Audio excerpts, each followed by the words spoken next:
আমার চ্যানেলে তোমাদের সকলকে স্বাগত। আজ আমরা ক্লাস 6-এর রায়ান মার্টিন প্রশ্নবিচিত্রা থেকে ভূগোলের দ্বিতীয় পর্যায়ক্রমিক মূল্যায়নের চতুর্থ স্কুল সলভ করব।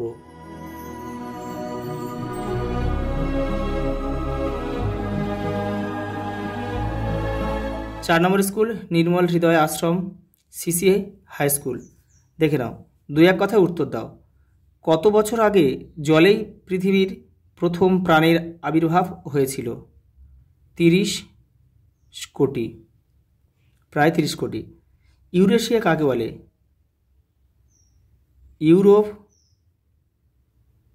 ইউরোপ ও এশিয়াকে একত্রে ইউরেশিয়া বলে। দক্ষিণ আমেরিকার শুষ্কতম শীতল মরুভূমির নাম কি? Patagonia.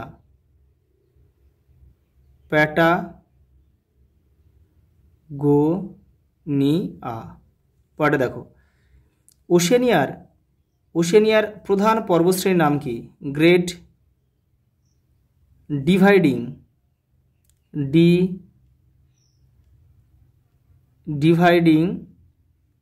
Range. Great dividing range. প্যাটাগোনিয়াটা এই পর্যন্ত আলাদা, গ্রেট ডিভাইডিং রেঞ্জটা এখান থেকে এই পর্যন্ত আলাদা। পরে দেখো, আন্টার্কটিকার সর্বোচ্চ শৃঙ্গের নাম কি? ভিনসন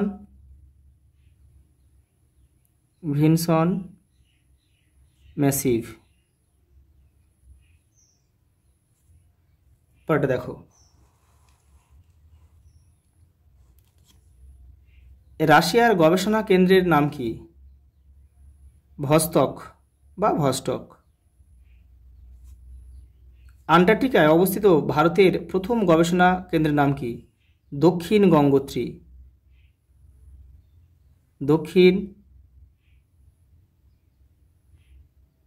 গঙ্গোত্রী, যেটা 1982 সালে কিন্তু তৈরি করেছিল ভারত।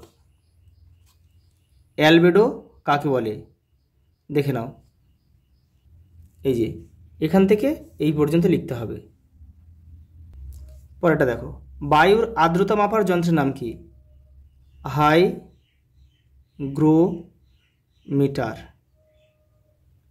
পরেরটা দেখো, কবে ধরিত্রী দিবস পালন করা হয়?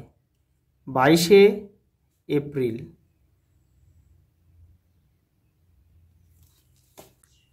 শূন্যস্থান পূরণ করো। কত সালে জাপানে ফুকুশিমায় পারমাণবিক শক্তি উৎপাদন কেন্দ্রে বিস্ফোরণ ঘটে? 2011 সালে। এশিয়ার প্রধান পর্বতশ্রেণী হচ্ছে হিমালয়।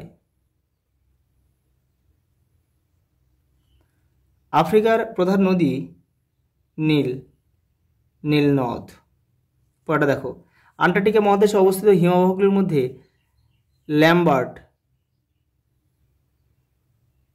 ল্যাম্বার্ট পৃথিবীর দীর্ঘতম।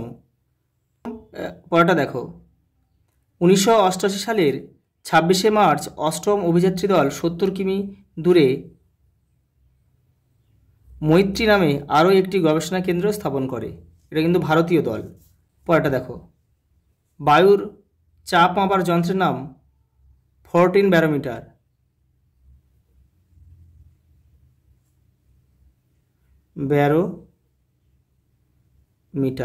পরেরটা দেখো, প্রতি 1000 মিটার উচ্চতায় 6.5 ডিগ্রি সেলসিয়াস হারে তাপমাত্রা কমে যায়। প্রতিদিন যে পরিমাণ বা গাড়ি চলে সেগুলো থেকে প্রায় 10 লক্ষ কিলোগ্রাম দূষক বাতাসে মেশে। পরেরটা দেখো, বৃষ্টিপাতের পরিমাণ মাপার যন্ত্রের নাম হচ্ছে রেন গজ।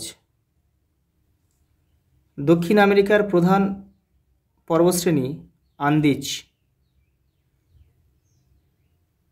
আর উত্তর আমেরিকা হচ্ছে রকি। পরের প্রশ্ন দেখো, 3 নম্বরে 3 দাগে মান 2, পৃথিবীকে নীল গ্রহ বলা হয় কেন? দেখে নাও, এই যে এখান থেকে এই পর্যন্ত লিখতে হবে। পরের প্রশ্ন দেখো, জলচক্র কাকে বলে? দেখে নাও,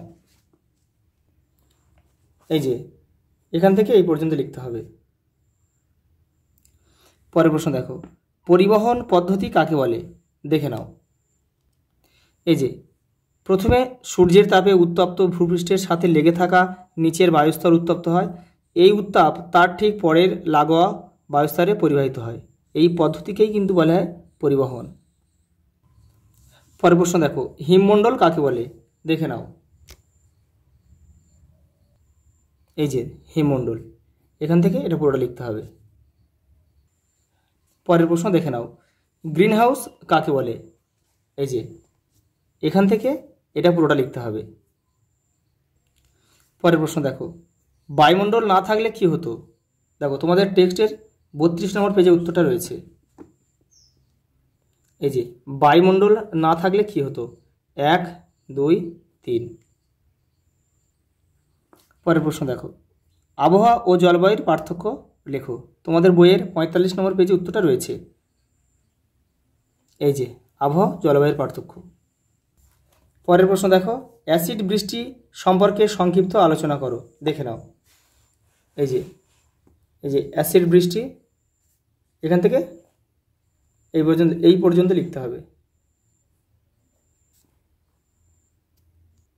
পরের প্রশ্ন দেখো, ওজোন স্তর সম্পর্কে ধারণা দাও। দেখে নাও। এই যে প্রথমে তোমাদের এখান থেকে লিখতে হবে যে এই স্তরে অর্থাৎ স্ট্র্যাটোস্ফিয়ার স্তরে 20 থেকে 25 কিমি উচ্চতায় ওজোন গ্যাসের একটা স্তর রয়েছে। সূর্য থেকে আসা ক্ষতিকারক অতিবেগুনি রশ্মি থেকে আমাদের রক্ষা করে এই স্তর। কিন্তু এইটুকুনি লিখলে তোমাদের 3 দেবে না, কিন্তু সেই জন্য তোমাদের আরেকটু বেশি লিখতে হবে। দেখে নাও। ওটা লেখার পরে তোমরা তোমাদের বইয়ের 59 নম্বর পেজে চলে আসবে, এখান থেকে আরেকটু লিখে দেবে যে ক্ষতিকারক প্রভাবগুলো কি, সেইগুলো এখান থেকে একটু লিখে দেবে, তাহলে 3-এ 3 পাবে। পরের প্রশ্ন দেখো, টিকা লেখো। আন্টার্কটিকার ভবিষ্যৎ। দেখো তোমাদের বইয়ের 42 নম্বর পেজ দেখো। এই যে আন্টার্কটিকার ভবিষ্যৎ, এখান থেকে তোমাদের কিন্তু এই পর্যন্ত লিখতে হবে, যেহেতু মান 4-এ রয়েছে। পরের প্রশ্ন দেখো, লাস্ট প্রশ্ন, বায়ু দূষণের নিয়ন্ত্রক সমূহ, মানে কি কি করলে বায়ু দূষণ নিয়ন্ত্রণে আসবে? দেখে নাও।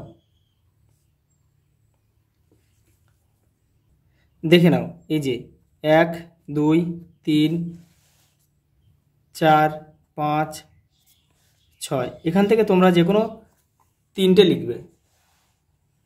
আজ এই পর্যন্ত, দেখা হবে পরের ভিডিওতে।